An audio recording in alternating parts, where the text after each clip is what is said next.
Ay, a ver, muchachos, ¿están listos para que grabemos este tema horrible que me lo quiero sacar de encima o no tengo ni ganas de grabar? Sí que sí. Uf, qué carácter, cabrón. Yo vi como que estaban muchas teorías de conspiración y estaba muy cagado el tema, güey. Sí, bueno, capaz es un tema mío, sabes que estoy medio de mal humor porque hoy a la mañana me enteré que existe una plataforma que es lo que yo siempre quise, mi sueño dorado, en la cual se pueden encontrar miles de historietas y cómics de todo el mundo, incluso descatalogados online, con una tarifa fija. Y cuando fui a suscribirme, me entero de que no sirve para Argentina, sino que sirve para otros países nada más. Así que no puedo acceder a ella. Pero a ver, tranquilo, querido Vasco, porque te tengo dos grandes noticias. La primera es que existe NordVPN. Mira, NordVPN encripta tus datos de navegación, entonces puedes navegar el internet de manera segura y además te permite acceder a estos contenidos que están solo en otros países y no en el tuyo. La segunda gran noticia que te tengo es que traemos una oferta exclusiva que es el paquete de ciberseguridad de NordVPN más 4 meses gratis. ¿A poco no, Corsario? Wow, me voy ya mismo a usarlo. Adiós. Bueno, pues espérate, güey, ¿a dónde vas, cabrón? Dile la oferta, Corsario, antes de que se vaya. Bueno, pues obtengan esta oferta exclusiva de NordVPN visitando nordvpn.com/herejes para obtener un gran descuento en su plan NordVPN, más protección contra amenazas gratis, más 4 meses adicionales gratis. Completamente libre de riesgos con la garantía de devolución de dinero de 30 días de Nord. También puedes encontrar descuentos en otros productos en Nord. Sonoro.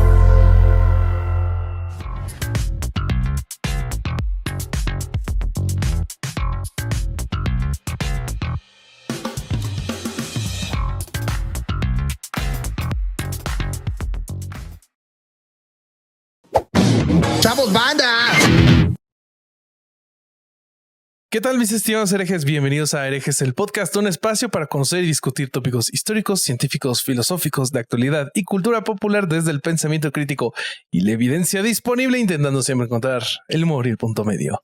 Amigos, ¿cómo están? Ya tiene una semana que pasó, creo, los temblores, pero yo me sigo recuperando, porque para mí Salvo fue que haya ayer. habido nuevos. ¡Ah! No mames, ¿qué tal que lo estoy manifestando ahorita y tiembla? Exacto. No mames, porque eso es surreal ese pedo, Claro, güey. estoy hecho un pendejo, güey. Perdónenme, amigos, por andar manifestando temblores. ¿Cómo estás, querido Alejandro Vázquez Espilicueta? El Vasco. Estoy muy contento porque en Buenos Aires no hay terremotos. Eso me hace muy feliz. Cada vez que hay terremotos en otros lugares pienso en Buenos Aires. Sí. Tenemos 100% de inflación, desocupación y un gobierno a punto de caerse a pedazos, pero no hay terremotos, así que por lo menos es algo. Cuando espero que no tiemble, en la Ciudad de México es el 11 y 12 de noviembre, que tenemos 2 shows de Herejes, el podcast. Y que se están llenando rápido. Muy rápidamente. Quizás para cuando salga este episodio ya están llenos, pero si no están llenos, compren sus entradas para el del 12, está acá el enlace. Suscríbanse a Podimo para entrar en el sorteo de las que quedan para el 11. Ya estamos preparando cosas increíbles, como que, por ejemplo, va a haber un stand-up, pero que va a abrir el show del 11 de noviembre. Esperemos que no tanque, que lo haga esperemos bien. que no tanque. Que Yo sí estoy de seguro risa. de que no. Estoy seguro de que no, pero no vamos a decir quién es, pero es Bobby. Okay. Y bueno, y más allá de eso, el tema de hoy a mí me pareció muy interesante, a Alejandro le pareció muy interesante y a Bobby le pareció muy estúpido, con lo cual quiero escuchar lo que le pasó a todos. Bueno, vamos a presentar al que sigue, al Saitama de esta ciudad Z, llamada Herejes, el podcast. Estoy seguro que no entendiste. Cada vez son más rebuscados, güey. Yo tampoco entiendo. ¿No vieron One Punch Man? A los otakus. Sí, por supuesto que no. One por Punch supuesto Man que lo no. tienes ¿Qué que ver. carajos es eso, güey? Lo tienen que ver. One Okay, Punch Man. a ver, ya estoy viendo el de Naruto. Ya lo estoy viendo. Date falso, güey. Te lo juro, güey. Si yo te lo pudiera juro. ir al pasado, no vería Naruto a la verga. Eso es demasiado relleno. ¿Ah, sí? No te quieras ganar al público otaku de Bobby, Alejandro, déjalo. Te lo juro que empecé a ver los 2 episodios y me dije, Pero ya, y entonces ya viste cómo funciona el jutsu de clon de sombra. ya, que no podía hacerlo y ahora puede hacerlo, ¿no? No, pero es que, bueno, spoiler alert de Naruto más adelante. Luego lo que pasa es que lo que hace el clon lo aprendes tú. Entonces, si te clonas un chingo de veces, el conocimiento de todos o la práctica de todos los clones se te suma a ti. Naruto Pío, entonces. Okay. Por eso fue el chiste, güey. Sí, ya sé, güey. Tampoco estamos tan estúpidos, güey. No, pero mejor ve otro anime. Ve Attack on Titan, por ejemplo. Attack on Titan es buenísimo. Ok. Ese sí lo estoy viendo. Pasas. Bueno, ¿cómo estás, Corsarito? Sí, ¿cómo estás, querido Corsario? No te vamos a robar pues tu tiempo. Pues me he hecho la chingada, güey, porque me atoré ahí en el trabajo y los hice esperar. Así vas a entrar en el show, ¿verdad? Pero no vamos importa, a estar Vasco y yo así sentados y puta madre, ya pasó media hora. 45 minutos tarde llegó y es un nuevo récord. Yo voy a estar en el público, ya te dije, güey, viendo el show. Lo has hecho en tantos vivos. Hay muchos comentarios de que, te tenés que emborrachar en todos los vivos, así participas más. Mucha gente comentó eso. Yo digo que pongamos una regla. Bueno, está bien. Shot que nos llegue, nos lo tenemos que tomar. En el en vivo, no estás idiota, güey. Voy a acabar en el piso, güey. Está loco, boludo. Bobby, ¿fuiste a una sesión? Quiero que me cuente. ¿Fuiste a una sesión de tarot? Lo intenté, pero la verdad es que mis recursos económicos y mi paciencia para pendejadas no me dieron. Entonces hice el departamento de investigaciones súper serias de Herejes en el podcast. Ajá. Utilizó uno de sus más conocidos y renombrados métodos de investigación y tomé un curso de tarot. Eso es peor que ir a una sesión. Güey. No es cierto. ¿Es en serio? En YouTube, sí. ¿Por qué no te quieres, güey? No, güey. Esto es una mamada, güey. A ver, ya llevamos varias cosas. O sea, porque después la tierra tiembla por este tipo de estupideces. Yo quiero poner mi queja formal en este momento ante nuestro público.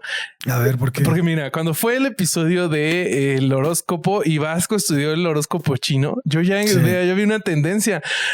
Me empezaron a dejar las investigaciones estúpidas a mí. Entonces yo soy el que se fríe el cerebro investigando mamadas. Tú te las adjudicaste solo, güey. No es cierto, güey. Yo no dije... A ver, nadie te dijo que fueras a un curso de tarot, güey. Nadie, güey. Bueno, entonces, ¿cómo verga voy a saber cómo es una lectura si no pude ir a una? Pues que consigues a alguien que las lea así, que le esté leyendo las clases en YouTube. No tomas un curso, güey. Güey... Mira, yo doy todo por mi público. Ustedes espero que hagan lo mismo. Contanos cómo es una lectura, por favor. ¿Qué pasó, güey? Cuentan. Pues mira,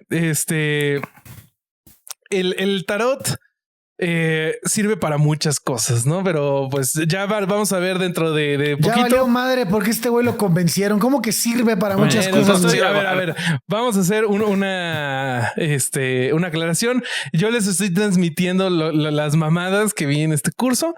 Entonces, lo que diga en referencia al tarot, sepan que es pura mamada, por favor. Yo creí que ya era Bobby Mercado, güey. Bueno, dale.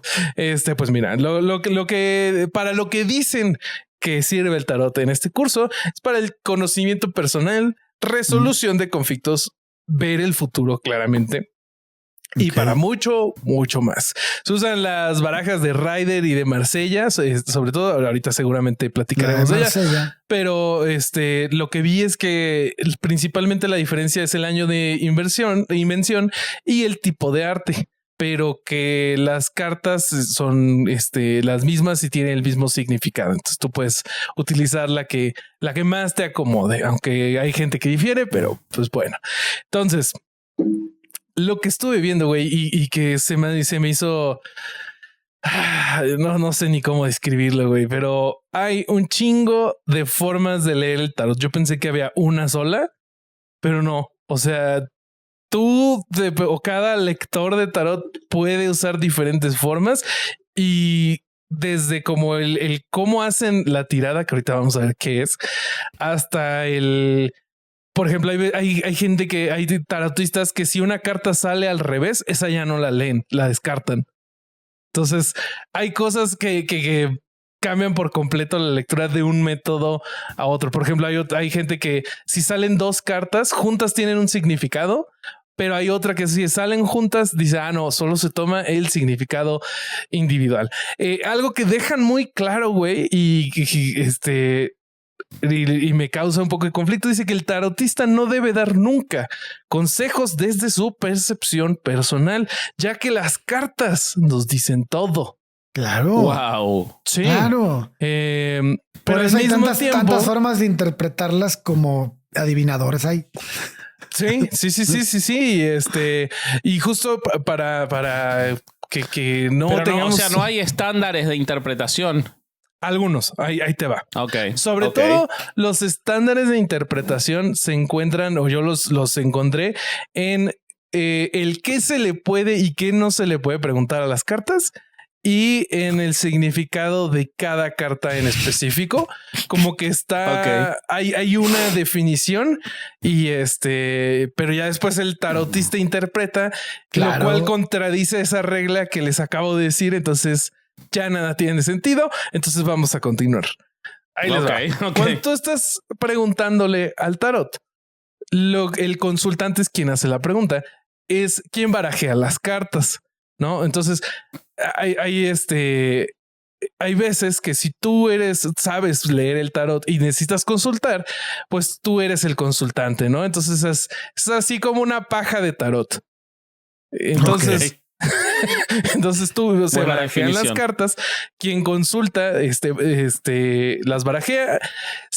También pasa que pues acaba de pasar la pandemia del COVID-19, pues no podíamos tener contacto personal con muchas personas, pero el tarot se adaptó, amigos. Entonces también ya hay lecturas por Zoom. Y lo que se hace en esos casos es que el tarotista dice el nombre de quien va a quien necesita la lectura. O si hay alguien que conoce a la persona que necesita la lectura, pero la persona no está ahí, solamente barajea las cartas y dice el nombre de esa persona mientras hace y también hace la pregunta que tiene. Muy serio es. Sí, no, hay muchos. Muy qué profesional. Hay una certificación ISO 9000 para poder. Sí. No es cierto, amigos. No hay certificación. Roberto. Entonces, bueno, de lo que no se puede preguntar, porque, o sea, hay que ceñirse a las reglas. No puedes hacer preguntas de sí o no. Después hay gente que dice que sí se pueden hacer preguntas de sí o no. Entonces ya no entiendo nada. No se pueden hacer preguntas demasiado generales o imprecisas y no puedes preguntar por tiempo. Pero también hay una forma de tirada que se llama tirada libre, que es sin tema. O sea, llega alguien con un tarotista y le dice, quiero una lectura libre. Y entonces, sin hacer una pregunta, tira las cartas. Entonces... Y el tipo directamente interpreta de lo que sale en las cartas. Sí. Entonces, yo no sé qué hay más ambiguo que una tirada sin pregunta. O sea, es como jugar mentirosa, güey. O sea, puedes hacer todo, güey. No tiene sentido nada, güey. Pero sería la única genuina, ¿no? Si lo pensás, porque si las cartas tienen alguna o hay algún poder astral que se implica en las cartas no deberían necesitar preguntas, ¿no? Deberían decir el destino de manera directa. Sí. Sí, pero si no haces las preguntas, no conoces a la persona que tienes enfrente y no puedes interpretar lo que le vas a decir. Sí, bueno, claro. Sí, o sea, yo creo que lo más difícil es que llegue alguien que no conoces y te dice tirada libre. Y a ver, güey, adivínale. Y ya valió ver. Pues mira, les traje unos ejemplos de preguntas que están bien formuladas y mal formuladas para que se entienda esto. Por ejemplo, de tu curso. Esto estaba en el examen que tomaste para probar. De mi máster en tarot. ¿Funcionará el negocio? Es una mala pregunta porque la respuesta es sí o no. La forma correcta de formularlo sería ¿qué debo hacer para que el negocio funcione? ¿Por qué nadie? ¿Qué? ¿Eso lo viste en Arcanos 3? El módulo.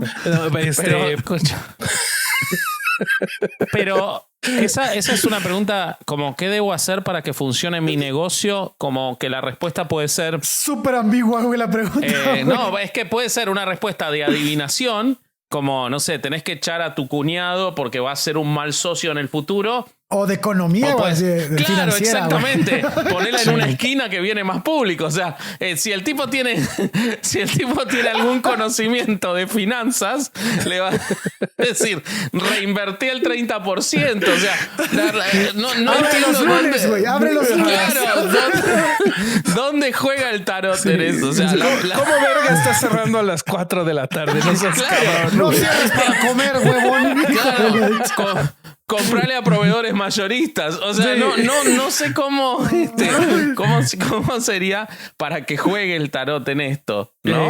Bueno, pues ya lo vamos a ver que es a través de las cartas, claramente. Ok. Pero ahorita llegamos a eso. No coman ansias, porque les tengo un par de ejemplos más. Por ejemplo, ¿por qué nadie me escucha? Es una mala pregunta, porque es demasiado ambigua. Entonces tiene que ser ¿qué debo de hacer para que la gente me escuche? Y así sucesivamente. Entonces lo que pasa después de que el consultante barajeó las cartas, coloca el mazo sobre la mesa y depende de la tirada.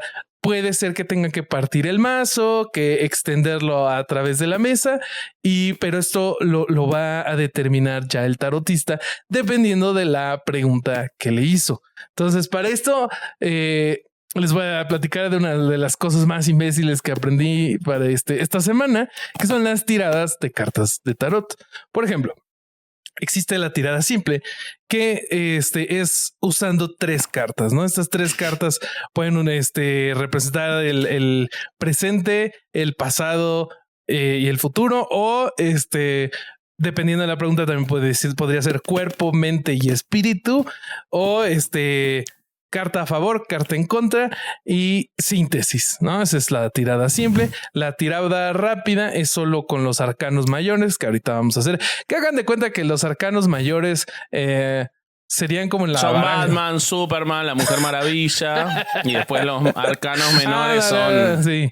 Son ya superhéroes son los, de segunda. Los super Martian Manhunter, por ejemplo. Claro, exacto. Sí. Los gemelos fantásticos eran, ya me acordé. Sí.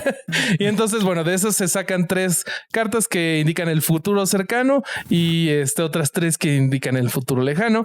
O hay una que se llama hexagrama, en donde se toman 7 cartas y se ponen así a manera de hexágono, ¿no? Isaac pone un hexágono por si alguien no sabe qué es. No seas mamón. Entonces pones 1, 2, 3 cartas arriba y luego 1, 2, 3 cartas abajo y una carta en el centro. Entonces, en las 3 cartas superiores indicarían los factores favorecedores y las 3 inferiores los factores en contra.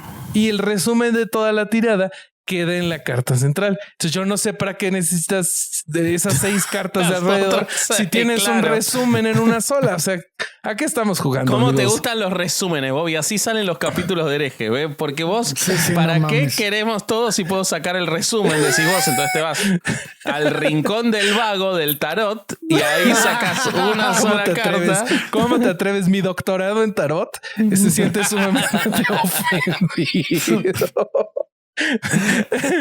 Pero bueno, para entender, más o menos cómo ya se vería esto en una tirada, les traje los significados de algunas de las cartas que están en un mazo de tarot, ¿no? Entonces, miren, ahí les va. Por favor, Isaac, ponelas cuando él las va nombrando. Sí, gracias, Isaac, te quiero mucho. Por ejemplo, el loco. El loco es una carta muy poderosa de la baraja del tarot que usualmente representa un nuevo comienzo. Y como Ilmato. ¿Eh? El nombre primero del loco era Ilmato. Ah, no sabía. Gracias. Ahorita te platico por qué. Sí, ahorita nos cuentas. Y bueno, como consecuencia de que comienza algo nuevo, pues también significa el fin, ¿no? Entonces, ya quedó bien ambiguo de nuevo. Entonces, o es un comienzo o es un fin. Entonces, bueno, la posición del loco en una tirada revela qué aspectos de la vida pueden estar sujetos a cambios y anuncia que se vienen importantes decisiones que pueden ser difíciles de tomar y que pueden significar un riesgo para ti.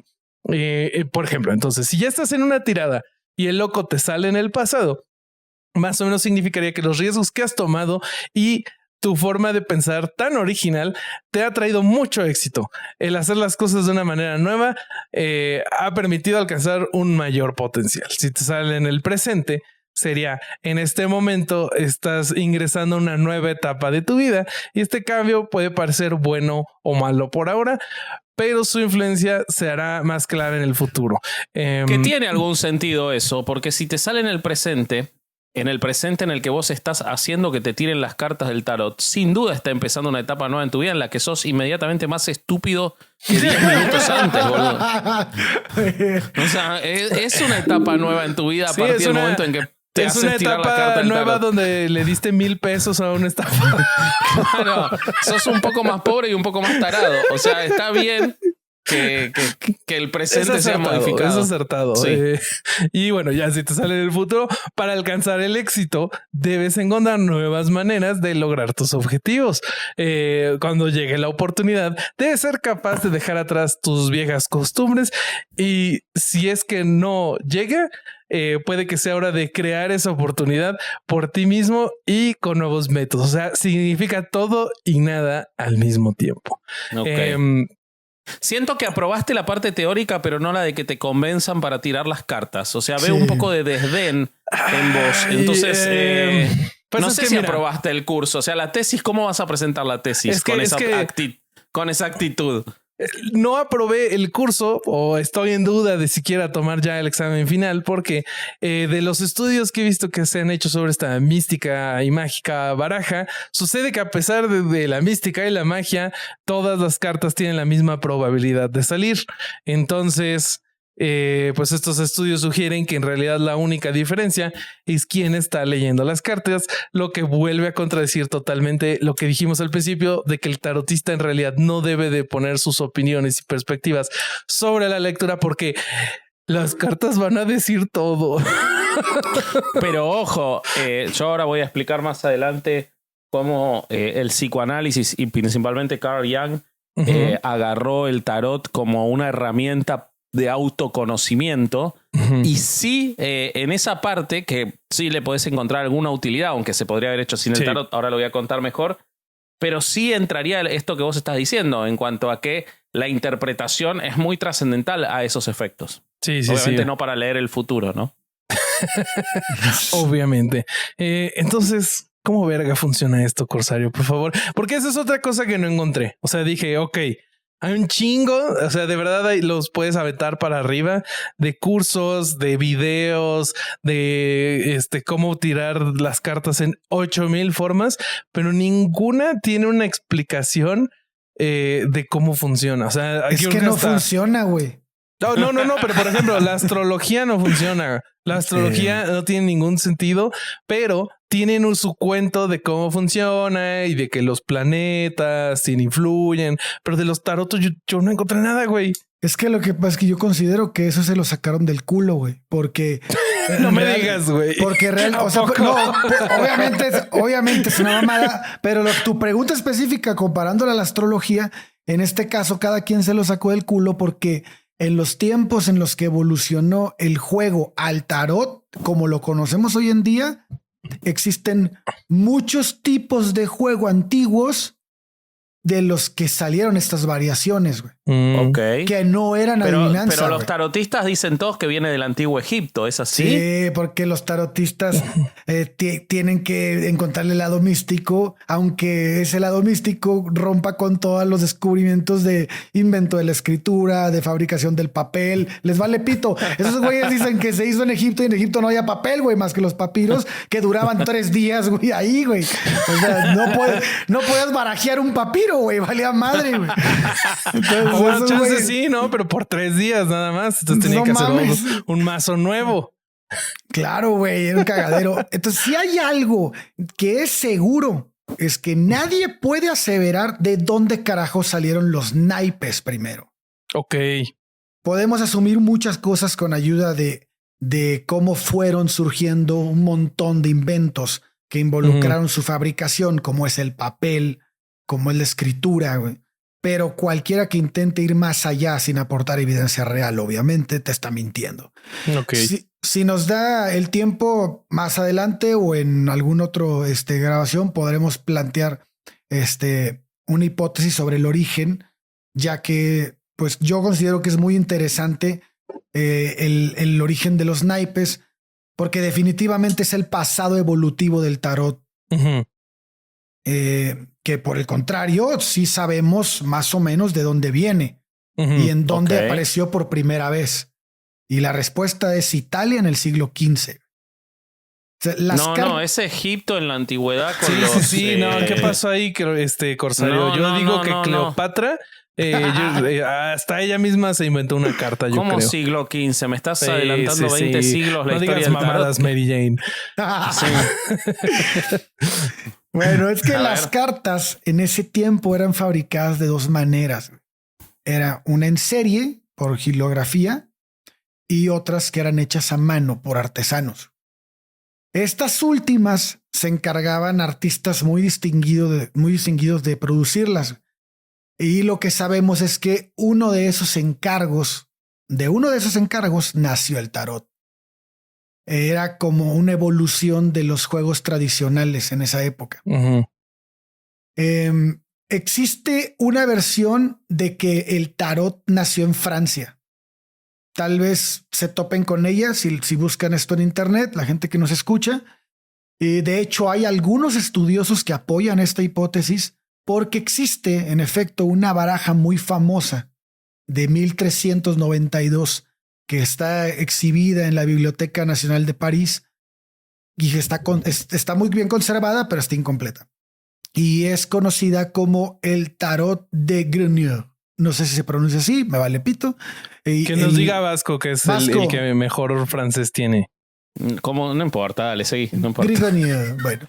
Y entonces esta carta le pusieron así en honor al autor, ¿no? Al artesano, que se ha pedido así.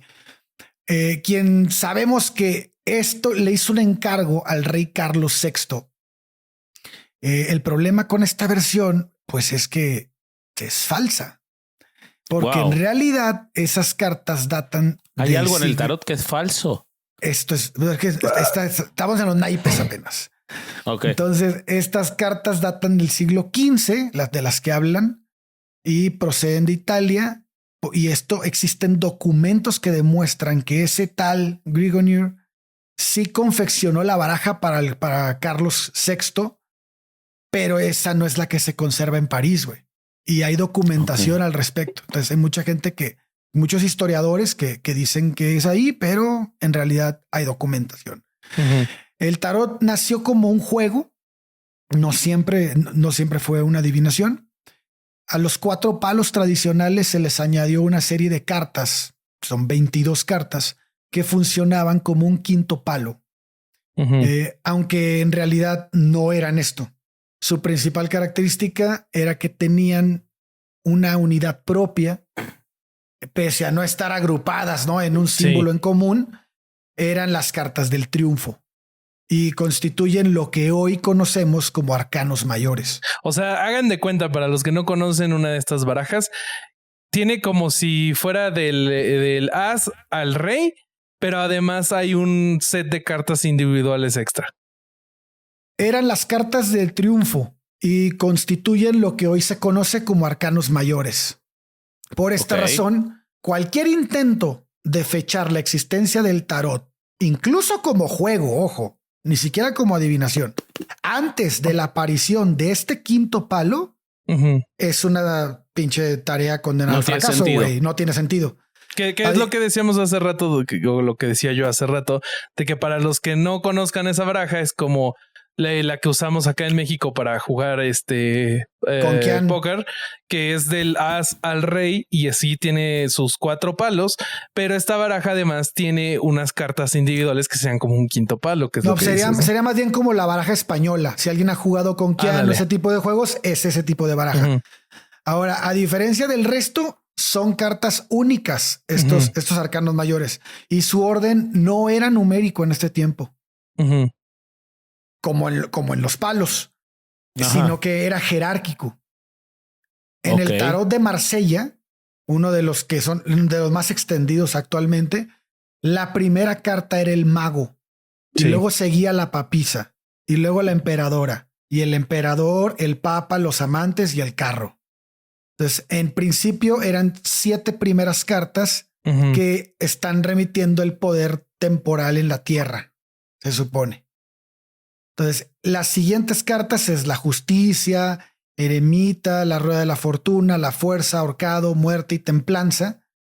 Estas pueden entenderse como las fuerzas del destino, mientras que las últimas 7, que son el diablo, la torre, la estrella, la luna, el sol, el juicio y el mundo, representan las fuerzas de la naturaleza.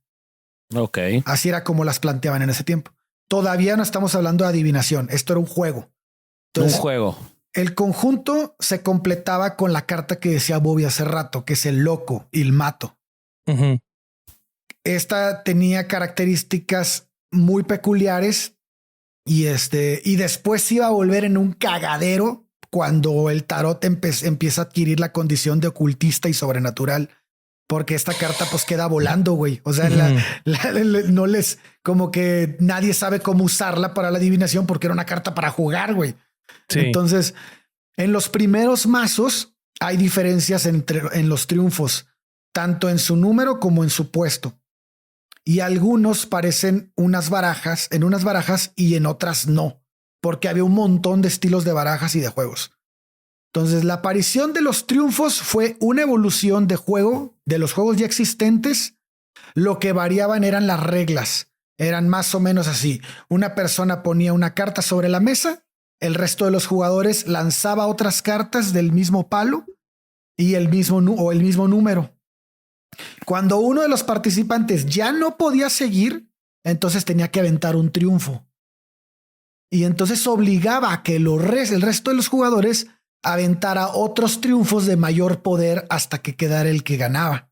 Oye, se escucha como un juego muy divertido por esto de aventar muchos palos, güey. Sí, güey.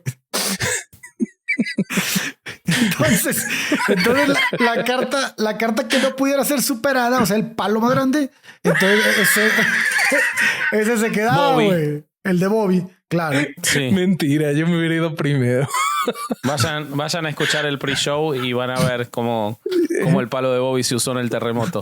Pero entonces, sí, para salvar gente. Bueno, pues luego ya venía la contadera de puntos y esta se hacía únicamente de las cartas tradicionales. Aquí no entraban los triunfos, que más tarde vamos a conocer como arcanos menores. Bueno, pues ese juego incluía el naipe del loco y podías lanzar en cualquier momento y funcionaba como una especie de comodín que te permitía pasar sin aventar carta. Ok. Claro, entonces, yo te iba a decir eso. Era como un Joker por cómo lo contaste. Ándale. No era lo mismo porque ahorita vamos a ver por qué. Sí era muy parecido al Joker que se utilizaba en otros juegos. Lo interesante es que el loco y el Joker tienen orígenes completamente independientes. Ah, mira. Uno sustituye a una carta. En algunas ocasiones tiene un valor decisivo con el que puedes ganar la partida con él, que es el Joker. Y el otro es como una carta de uno.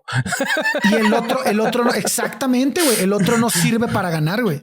El otro solo te exime de una ronda, ¿no? De aventar una carta apropiada. O sea que, ay, no la tengo, pues aviento esta mamada y paso, güey. Entonces, ¿por qué les digo esto? Bueno, es muy importante entender qué es el loco. Porque se trata de una de las cartas que mejor reflejan el sinsentido mágico trascendental que algunas personas quieren ver en el tarot, güey. Ajá. Bueno, y de hecho, si prestamos atención, los triunfos se enumeran con números romanos, mientras que il mato, o sea, el loco, es con el 0, que es de origen árabe. Ok. Entonces, el otro factor por el cual consideramos que el tarot se originó en Italia tiene que ver con la estructura de las cartas. La respuesta está en los símbolos. Además, a la sota, al caballo y al rey le brinca una cuarta carta, que es la reina. Esta carta no aparece en las barajas clásicas en otros lugares. En el Milán de aquella época había barajas en las que las cartas de la corte eran 6, las 3 clásicas más sus contrapartidas femeninas. Hay un güey que se llamaba Marciano de Tortosa, que era un astrólogo que vivía en Milán. En 1420, el duque Filippo Maria Visconti le pidió que diseñara una baraja en la que añadiera 16 cartas que representaban a diversos dioses clásicos, pero que en lugar de formar un quinto palo, se repartieran entre los 4 que ya había. Ok. Esa carta es importante porque al parecer algunos historiadores consideran que ella pudo ser ordenada con motivo del nacimiento de la hija del duque Filipo.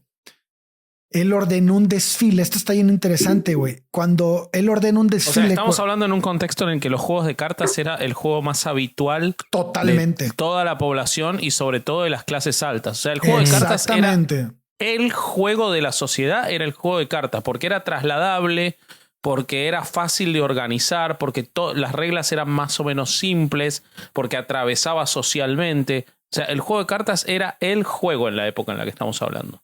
Así es. Y aquí podemos ver muchas similitudes y podemos de alguna manera concatenar las ideas para ver por qué se llamaba como se llamaba y por qué se usó como se usó después. Este desfile que ordena el duque Filipo por el nacimiento de su hija se le conoce como Tronfi. Y la carta fue la carta que ordena hacer al marciano. La gente empieza a conocerla como la carta de Tronfi. Mira. Y entonces con el paso del tiempo, y dado que había un montón de juegos, como le dice Vasco, distintos en los que había cartas que funcionaban como triunfos, el juego pasó a conocerse como Tarochi. La etimología de esta palabra es completamente incierta. Güey. Nadie sabe de dónde puta salió. Y hay muchas versiones, cada una se utiliza para justificar algo en específico que poco tiene que ver al final con las cartas originales. Pero lo único que podemos advertir es que la palabra no existió sino hasta un siglo después de la aparición del juego. Mira. Sí. Todavía falta mucho para que estas cartas se vinculen a lo que hoy se conoce como el tarot. Pero ya están los elementos que van a convertir a la baraja en una de las preferidas de los adivinadores de ahorita. En primer lugar está el elemento simbólico que caracteriza a los Tronfi, que luego se convirtieron en los arcanos mayores, como les digo, que era como una adaptación al papel de lo que socialmente ocurría en las calles de Italia en esos años. Mira. Resulta que cuando había algo importante, como en este momento el nacimiento de la hija del duque, las manifestaciones cívicas eran muy particulares. Para entenderlo tenemos que irnos a la Roma antigua. En tiempos de guerra, en la era común, la forma en la que recibían a los generales victoriosos era mediante un desfile. Claro. Y la gente salía de sus casas y la ciudad entera iba a acudir a este tipo de eventos. Y lo interesante está en el orden que tenían estos desfiles. Los primeros en pasar eran los prisioneros. Luego venían los soldados y al final el general victorioso. Esto era en tiempos de guerra. Pero pasaba algo muy característico en tiempos de paz, porque funcionaba muy distinto. Desfilaban los gremios, el poder religioso en este orden, el militar, los representantes de la nobleza, las autoridades políticas, etc. Entonces, el ritmo en el que avanzaban estos desfiles tiene su traducción en el tarot.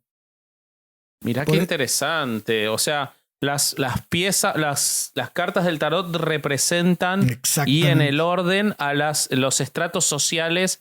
Vos sabés que ahora lo voy a contar más adelante, pero eso es muy interesante para cómo después Young, cuando él define los arquetipos, es decir, las determinadas formas de conducta que para él eran como una cantidad determinada y que se repiten potencialmente en todas las personas, o sea, todas las personas entramos dentro de determinados arquetipos, él utiliza el tarot como representación de esos arquetipos. Y por lo que vos estás contando, el tarot se construyó a partir de esos arquetipos. Entonces tiene mucho sentido lo que él plantea. Así es. Sí, es cierto. Sí, está muy claro ese paralelo. Les voy a poner un ejemplo para que a la gente que nos está escuchando le quede todavía más claro de cómo funciona esto. Las primeras 7 cartas son una procesión de autoridades terrenales. Después desfilan las cartas relativas a la fuerza de la naturaleza y por último las que representan al universo. Aunque, ojo, en ese tiempo el universo era el planeta, el mundo. El mundo conocido, ¿no? Era la carta más alta, güey, claro. Sí. Entonces, las cartas complementan el mundo ordinario representado por los palos tradicionales. Tenemos a las espadas, que es el ejército. Tenemos no puedo, cada que dices palo. Tenemos un palo tradicional es algo muy medianito, ¿no? No, nada de que te quede. No, para mí es recuerdo. uno sin circuncidar. No. Bueno, entonces las espadas representan el ejército. Las copas son la iglesia. Los oros es la burguesía y los bastos, que a veces estaban representados por un cetro, es el poder político. Ok. Entonces, coronadas a su vez por varias cartas alusivas a la autoridad real, el rey y la reina, ¿no? Claro. Entonces, nada de esto puede apreciarse, por ejemplo, en la tradicional baraja francesa, de la que deriva la que se utiliza para jugar póker hoy en día. Y que también apareció en el siglo XV, y tampoco se parece a la de Suiza o a la de Alemania, que estas incluían el palo de bellotas. Y estas son anteriores. Por eso esas no son utilizadas para leer el futuro actualmente. Las que se adaptaron fueron no es las porque de Italia, no sirven. Pues no, pues sí, pero como se basan en las italianas, de ahí viene todo. Por eso excluyen cualquiera que se salga de ahí. A menos que ya sea muy ¿cómo se dice cuando quiere ser diferente a los demás? Único y diferente. Exclusivo. Un exclusivo. Entonces tenemos cartas con iconografías en este tiempo. Bueno, perdón. Aquí hay que dejar algo también, que mucha gente se va por ahí. Es importante entender que las iconografías de las cartas de tarot de esos años no tienen nada que ver con el sentido ocultista que se le quiere dar hoy en día.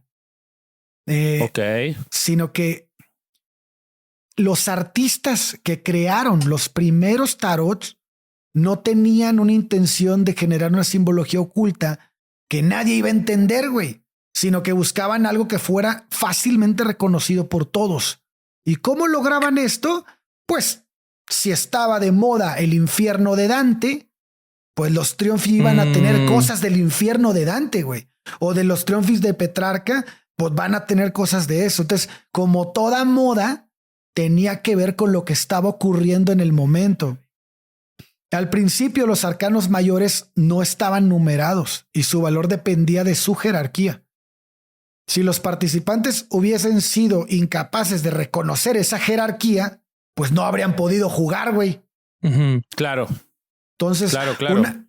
Una razón que podría explicar mejor por qué las cartas italianas pudieron convertirse en las más utilizadas por la cartomancia es que tenían muchos usos. Uno de ellos era distribuir los triunfi entre los asistentes en una fiesta, güey. Y entonces se les daba una carta a cada uno y dependiendo de la carta se tenían que poner a improvisar poesías en las que se asociaba carta-persona. Claro. Y a veces se distribuían más de una por persona. Qué juego de hueva, güey. Bueno, pero no tenían nada ya. No mames, güey. Se hubieran puesto a jugar un pokercito de prendas o algo así. No mames, imagínate lo que olían al quitarse la ropa en ese tiempo. Mejor no jueguen a eso, amigos medievales. Bueno, o sea, pues, la gente de Monterrey le estás diciendo. Venimos filosos. Igual no tienen. No, ya tienen agua, ¿verdad? Sí, ahora ya tienen. No, yo decía por los medievales, no por los sucios, que no se entienda mal. No. Bueno. No. También aplicó durante un tiempo las dos variables. Este chiste hace un mes. Uf. Sí. Nuestro próximo show se va a llamar ¿Por qué nunca haremos show en Monterrey? Así se va a llamar. ¿Por qué los podcasteros de Monterrey no nos contestan? Sí. ¿Por qué nos piden nuestros números antes de venir? No. Esos son los de Brasil igual. Bueno, entonces... ¡Wow! Tienes razón. Ya dejemos de aventar trapitos y les sigo contando. Seguí tirando las cartas mejor. A veces estas cartas se distribuían por de más de una por persona y el juego consistía en hacer rimas igual de aburridas a partir de estas cartas. Güey. Aunque pues no mames, probablemente ninguno de los participantes se le ocurrió pues pensar que la carta tuviera algo que decirle a él, ¿no? Realmente, güey. O capaz sí, capaz yo me hago la imagen de que ahí borrachos se habían tomado, era en Italia esto, ¿no? Sí. Se habían tomado 7, 8 Fernet y estaban ahí y entonces uno le tiraba las cartas y decía, me salió la muerte, no sé, la cocina, no me acuerdo las cartas, pero... Y le daba un infarto al de enfrente y no mames. Vas a tener que ir a comer con tu suegra, decía. Entonces, era como un chiste y alguno se lo tomó en serio y empezó a adivinar a partir de ahí a lo mejor. O capaz que, o sea, era el chiste, mañana vas a ir a comer con tu suegra y llegaba el día de mañana y la mujer le decía, vamos con mi mamá. Claro. Y ahí entonces había adivinado. Y dijo, uy, no. Muy deconstruido los chistes. Los chistes de suegra son como de 1980 más o menos, pero... tú lo iniciaste, esto sí, lo sé. ¡Ay, no, tú! Oye, bueno, independientemente de qué chingados y cómo haya salido, lo que quiero decirles es que esto refleja muy fielmente la capacidad alegórica de los Triunfi.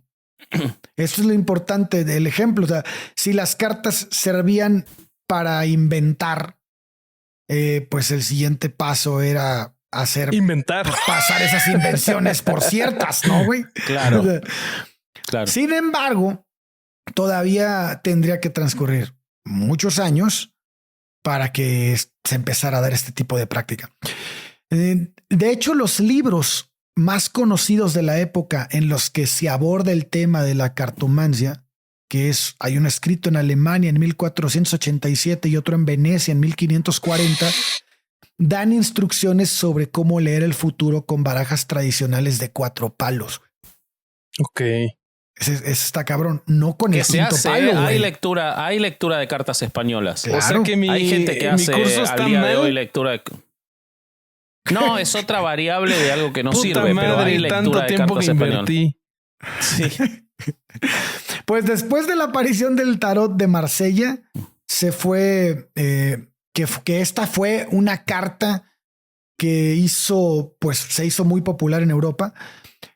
En esa versión, los palos tradicionales no estaban ilustrados, güey. Y esto se debió a que se hizo comercial. Las cartas que contenían mucha iconografía derivaban de encargos casi personales. Claro. Okay, no para la venta, güey. O sea, era de alguien de muchos recursos que iba casi iba directo con el artista. Sí. Y se hacía su baraja personalizada. Sí. Pues para el siglo XVIII, el juego del tarot se había hecho ya muy famoso en Italia y en las zonas limítrofes con Suiza, Francia y Alemania. Y lo próximo que tenemos es el tarot de Bolonia, que este fue el primero que fue utilizado para la adivinación. Ok. Órale, ok, ya. Entonces, a partir de aquí es cuando se empezó a emplear ese tipo de trato y podemos pues considerar que puede haberse derivado de este tipo de juegos. Pero entonces, o sea, pasó directamente de juego a adivinación y no, o sea, en esa transición forzado, güey. Pero en esa transición no hubo una explicación mágica de inmediato. Por eso te digo que hay tantos tipos que dicen, es que muchas formas de interpretar el tarot. Pues claro, güey, hay tantas como tantos juegos había, como tantos juegos. Claro, güey. Claro. Ya. Okay, sí, lo que pasa es que uno, porque el tarot es algo como muy mediatizado y lo hemos visto en muchas películas, es algo muy gráfico para el lenguaje cinematográfico, como las cartas son muy lindas, las imágenes son muy visuales, es algo muy gráfico y eso nos lo hace muy popular Pero la realidad es que los que hacen lecturas, este tipo de estafadores, lo hacen con lo que se te ocurra. Yo el otro día me enteré que se leen hasta los caracoles, por ejemplo. Sí. Hay una cosa que se llama la lectura de bucios, que es leer determinadas conchas marinas, que son los bucios, y leen eso. Bueno, la borla del café, las barajas españolas. Las líneas de la mano. Las líneas de la mano. O sea, lectura y de todo. Lo que pasa es que el tarot, por tener esas imágenes tan representativas de muchas cosas, y ahora voy a ir a la parte de cómo incluso eso tiene realmente un reflejo en la sociedad o en las conductas humanas, tiene un sentido de esa popularidad que puede tener en el inconsciente colectivo la idea del tarot como una lectura, ¿no?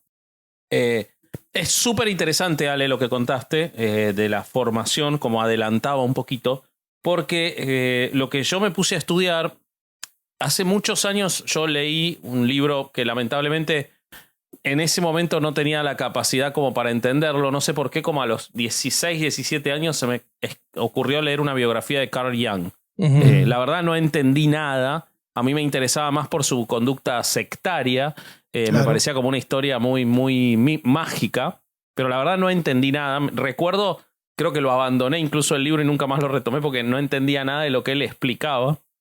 Pero ahora, cuando nos metimos en el tema del tarot, lo primero que me llamó la atención fue recordar un video de Pablo Salum en el que él había denunciado a varios psicólogos por hacer tarot. Okay. Y entonces me puse a buscar de dónde podía venir que se les hubiera ocurrido a unos psicólogos tirar las cartas. Y a partir de eso llegué a la figura de Carl Jung y la importancia que él le daba al tarot. Pero resulta que él no le daba una importancia desde el lado de la adivinación, ni desde la lectura del futuro o del pasado de las personas, en el sentido de que la tirada de un grupo de cartas pudiera determinarte algo. Él lo utilizaba como una forma de representación de lo que él definió como los arquetipos. Entonces, para entender un poquito más de qué estoy hablando, hay que saber que Carl Jung fue un psiquiatra que nació en 1875 en Suiza, murió en 1961, fue probablemente la segunda persona más importante en la construcción del psicoanálisis. De hecho, era un admirador de Freud y después fue un colaborador de Freud. Hay una película buenísima de David Cronenberg en la que se cuenta la relación de amor-odio entre Freud y Carl Jung.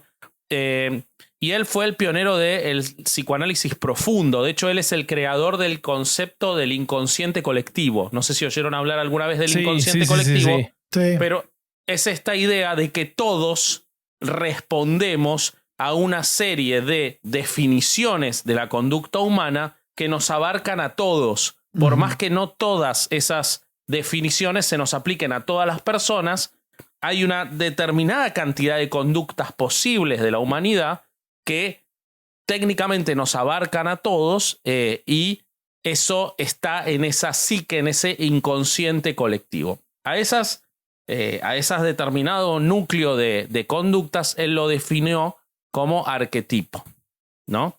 Entonces él dijo que estos arquetipos que estaban en el inconsciente colectivo de toda la humanidad eran disposiciones psicológicas que estructuraban inconscientemente la conducta humana. Recordemos que no hay una definición, ni siquiera hay evidencia de que exista el inconsciente. Para eso vayan al episodio del psicoanálisis. Yo no estoy diciendo que esto desde ya que sea real o que exista, sino que estoy explicando lo que él utilizó para definir la psiquis humana, ¿no? Entonces él decía que era el inconsciente colectivo y estos arquetipos nos definían tanto a nivel personal como social.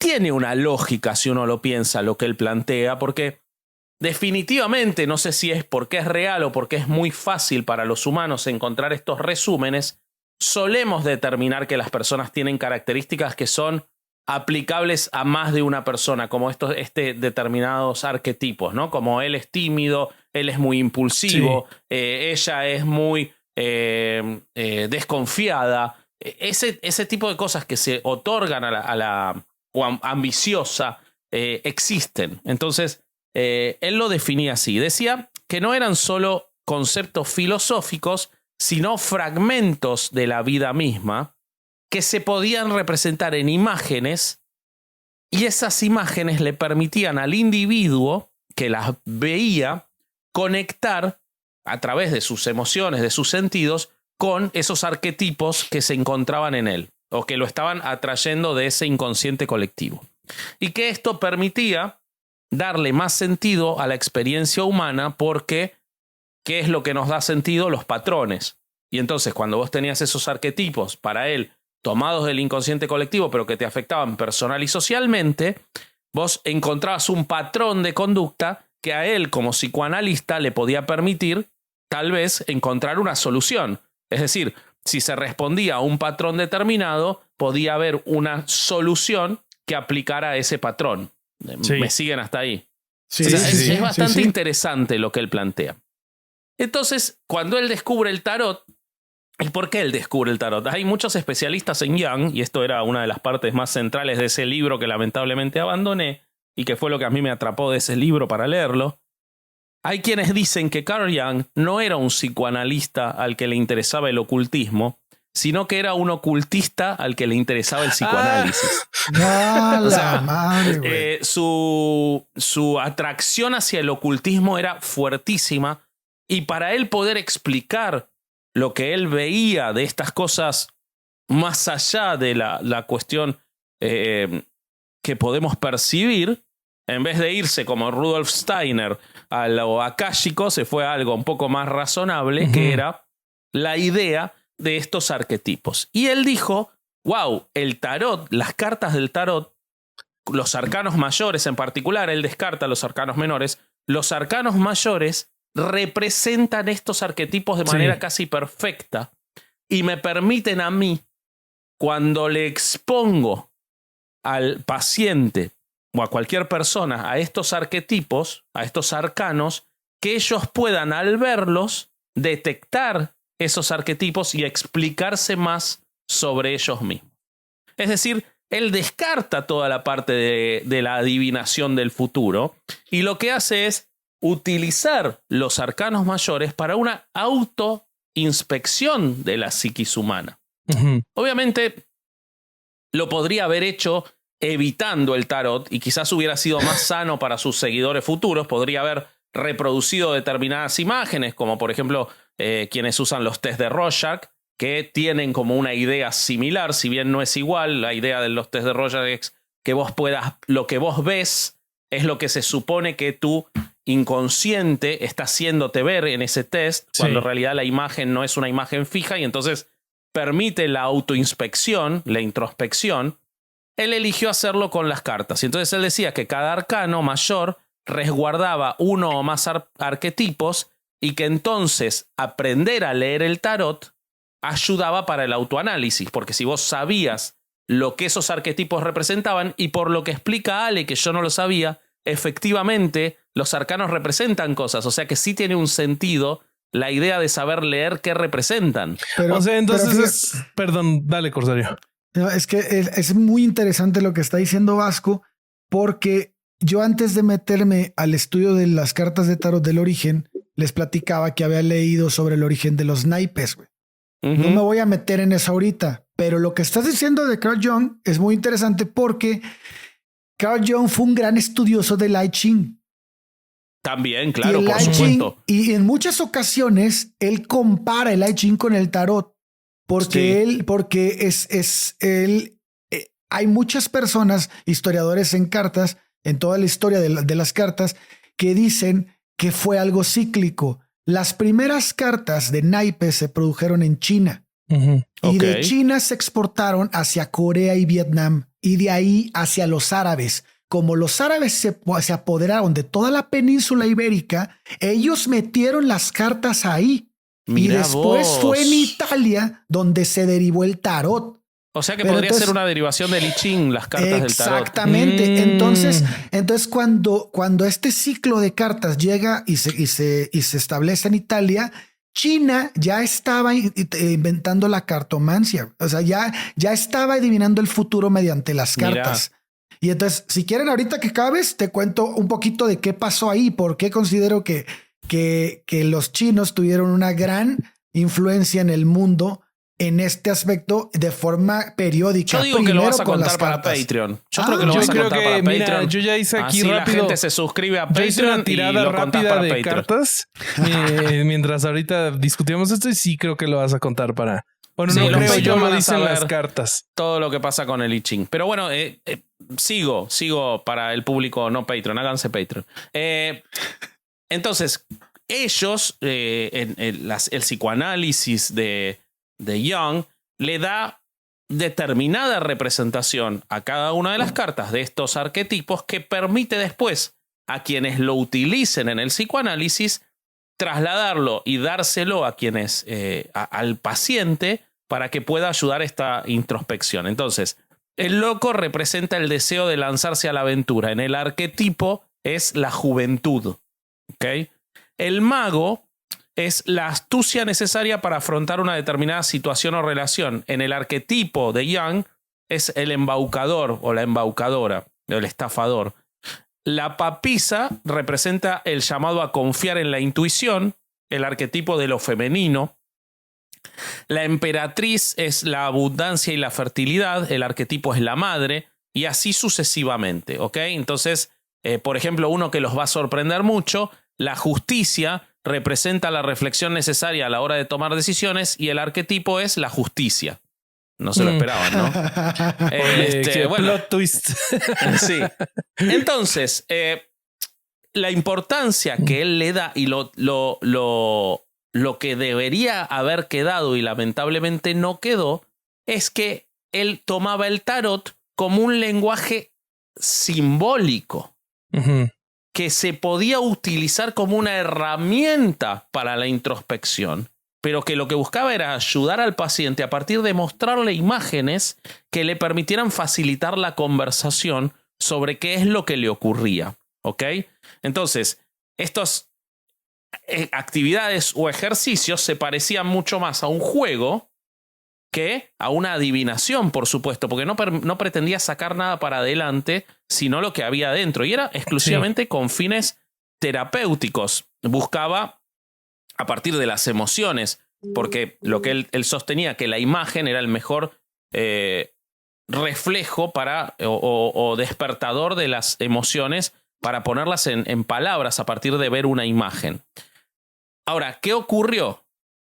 Ocurrió que pese a que Jung planteaba que esto no era en una búsqueda mágica o mística, la realidad es que él era un místico y entonces sus seguidores y muchos de sus seguidores lo tomaron para el lado equivocado y no se quedaron con utilizar las cartas para esta introspección que ayude al paciente en una actividad, sino que empezaron lisa y llanamente a tirar las cartas. Y acá encontré, por ejemplo, a una psicóloga, la licenciada Marta T., en un artículo de perfil que voy a compartir, que decía que era psicóloga y que su orientación teórica como terapeuta era freudiana, lacaniana, pero que también tiraba las cartas. Ahora, dice ella que lo usaba más que nada como una forma de meditación porque lo centraba y la ayudaba con los símbolos. Pero después dice, hoy en día ser psicólogo está bastante bien visto y ser tarotista todavía no. Creo que es una cuestión de tiempo. No me imagino por qué.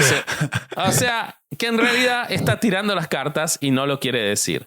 De hecho, hay un problema de base que es que muchos de los psicólogos que van a aprender sobre tarot para poder utilizarlo en sus sesiones, en lugar de aprenderlo de un documento rígido que como el que yo leí respecto de los arquetipos y las figuras, van a aprender con tarotistas. Entonces, por supuesto, lo que aprenden es a tirar las cartas, porque eso es lo que te puede enseñar el tarotista, que no es un psicólogo ni un profesor de esos asuntos. Entonces, me parece muy interesante y voy a dejar como recomendación para poder ver esta distinción de quizás la única utilidad que pueda tener el tarot si es que uno va hacia el psicoanálisis.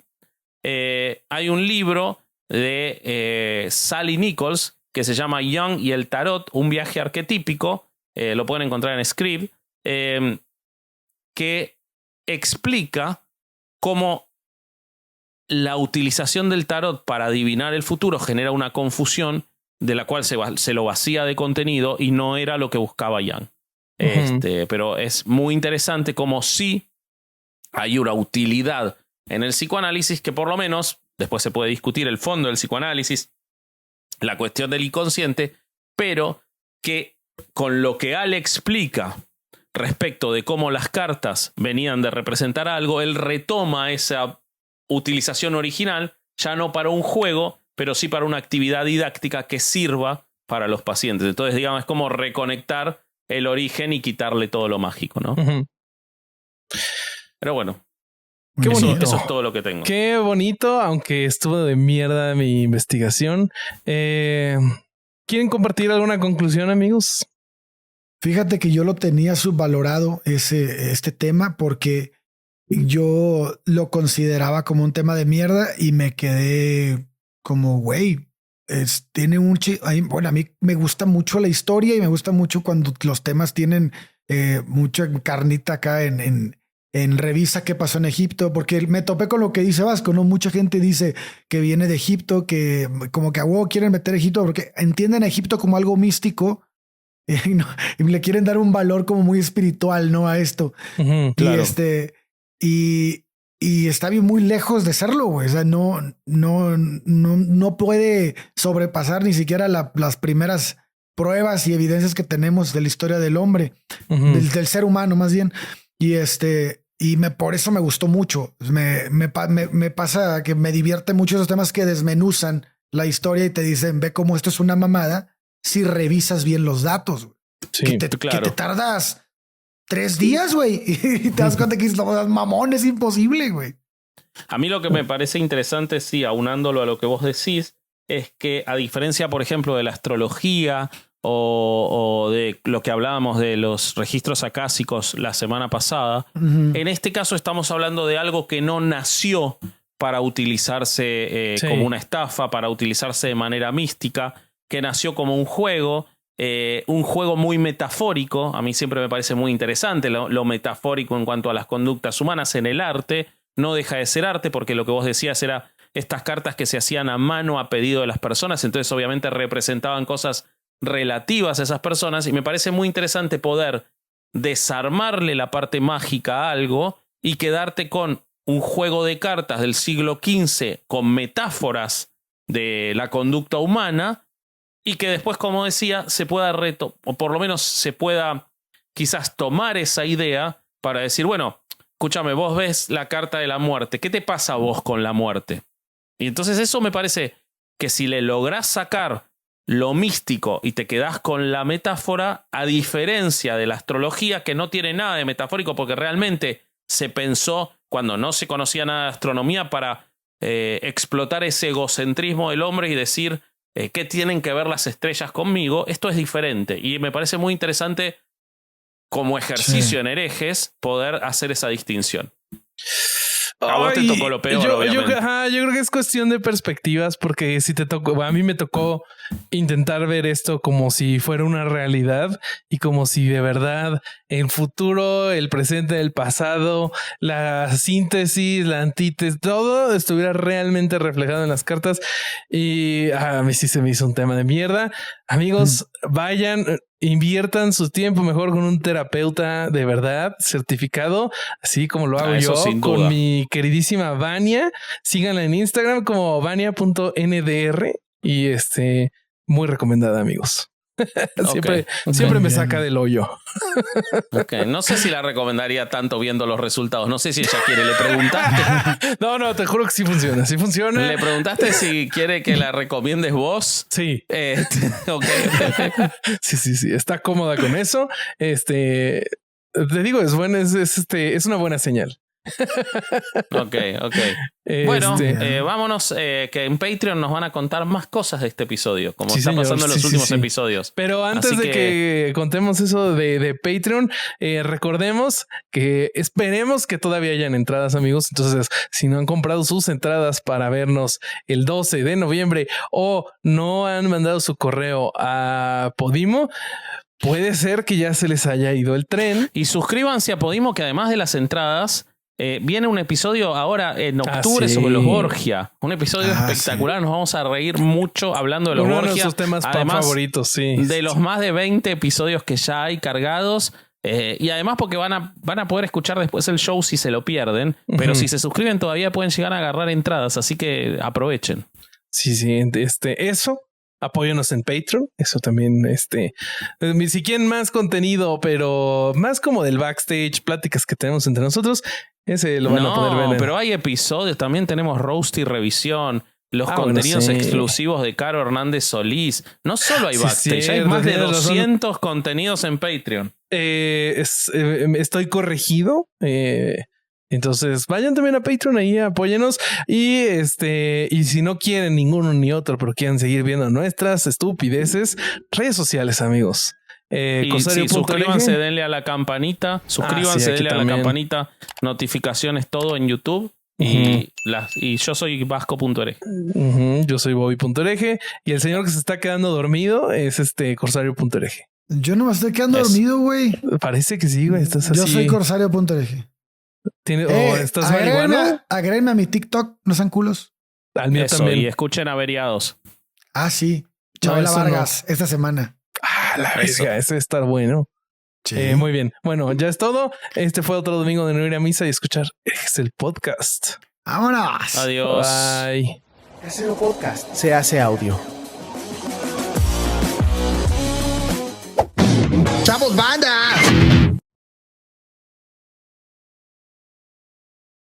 Lo mío es muy cortito. No importa en qué contexto lo digas. Y también mi relato. Bueno, retomo de acá, Isaac.